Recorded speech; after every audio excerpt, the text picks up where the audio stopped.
आप सभी लोगों को मेरा नमस्कार। वीडियो के इस पार्ट में आज मैं आपसे चर्चा कर रहा हूं कि क्या कोई आरोपी किसी अन्य व्यक्ति के मोबाइल लोकेशन की जानकारी कोर्ट से रिक्वेस्ट कर सकता है कि वो कोर्ट में प्रस्तुत किया जाए ताकि अपनी वो बेगुनाही साबित कर सके। साथ ही ये बात मैं आपसे इसलिए शेयर कर रहा हूं क्योंकि कुछ मुकदमे ऐसे होते हैं जो झूठे होते हैं। कई बार आरोपी को ये कहा जाता है कि वो इस दिनांक को इतने बजे यहाँ पे उपस्थित था और हमने उसको वहाँ से गिरफ्तार किया है या फिर वहाँ पे वो ये करते हुए पाया गया, और आपने वास्तव में उस समय पे वो काम नहीं किया या तो फिर आप उस समय वहाँ पे मौजूद नहीं थे। अब वहाँ पे पुलिस वाले जो दावा कर रहे हैं कि वो उस समय वहाँ पे मौजूद थे, पुलिस वाले गवाहों के साथ और आरोपी भी था, तो इस कंडीशन में आपको क्या करना चाहिए कि मोबाइल लोकेशन की जानकारी निकालनी चाहिए पुलिस वालों की और गवाहों की। तो इस संदर्भ में आपसे मैं कुछ जानकारी शेयर कर रहा हूँ। तो साथियों, ये जानकारी शेयर करने के लिए मैं आपसे कुछ हाई कोर्ट और सुप्रीम कोर्ट के जजमेंट की भी चर्चा करूंगा। और इस जानकारी को शेयर करने की वजह ये है कि कई बार कुछ मुकदमे ऐसे होते हैं, जैसे NDPS हो गया या फिर प्रिवेंशन ऑफ करप्शन एक्ट के मामले हो गए। कुछ मुकदमे ऐसे होते हैं जिसमें कि जब आरोपी को गिरफ्तार किया जाता है, फिर आरोपी को अपराध करते हुए बताया जाता है, तो ये बताया जाता है कि आरोपी इस दिनांक को इतने बजे से इतने बजे के बीच यहाँ पे ये अपराध करते हुए पाया गया। वहाँ पे पुलिस वाले गवाहों के समक्ष उपस्थित थे और उन्होंने इस व्यक्ति को ऐसा करते हुए पकड़ा। अब साथियों, जहाँ पे ये बात झूठी है, अब जैसे एग्जाम्पल के लिए मैं आपको बताऊँ कि मान लीजिए कि NDPS का मामला है और पुलिस वाले कह रहे हैं कि भाई 25 दिसंबर को दोपहर के 3 से 5 बजे के बीच हमने इसको जगह पकड़ा।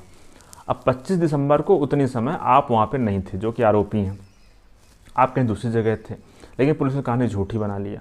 तो वहाँ पे आपको क्या करना चाहिए कि आप कोर्ट से रिक्वेस्ट कर सकते हैं कि जो पुलिस वाला आपसे कह रहा है उसका मोबाइल नंबर के आधार पर उसकी टावर लोकेशन निकाली जाए, और जिन गवाहों के लिए कहा गया है उन गवाहों की भी मोबाइल नंबर के आधार पर टावर लोकेशन निकाली जाए। उससे क्या होगा कि उससे कोर्ट में ये साबित हो जाएगा कि वो व्यक्ति वहाँ पे मौजूद थे या नहीं थे, आरोपी वहाँ पे मौजूद था या नहीं था।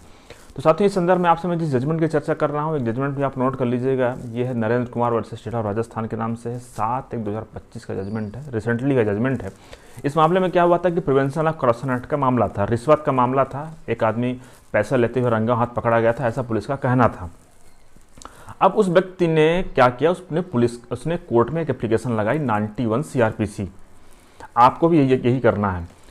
पहले था CRPC, अभी है भारतीय नागरिक सुरक्षा संहिता, तो VNSS के अंदर 94 धारा है वो। तो उसके अंतर्गत उस व्यक्ति ने कोर्ट में एप्लीकेशन लगाया और ये कहा कि यहाँ पे मुकदमा झूठा फंसाया गया है उसे। तो कोर्ट जो कंपनी है, मोबाइल कंपनी है, उसको ये डायरेक्शन दे कि इतने तारीख को इतने बजे से इतने बजे के बीच की जो इस मोबाइल नंबर की टावर लोकेशन है वो कोर्ट से शेयर करे। और कोर्ट ने उसकी इस बात को मान लिया और कोर्ट ने डायरेक्शन दिया कि उनको प्रिजर्व किया जाए।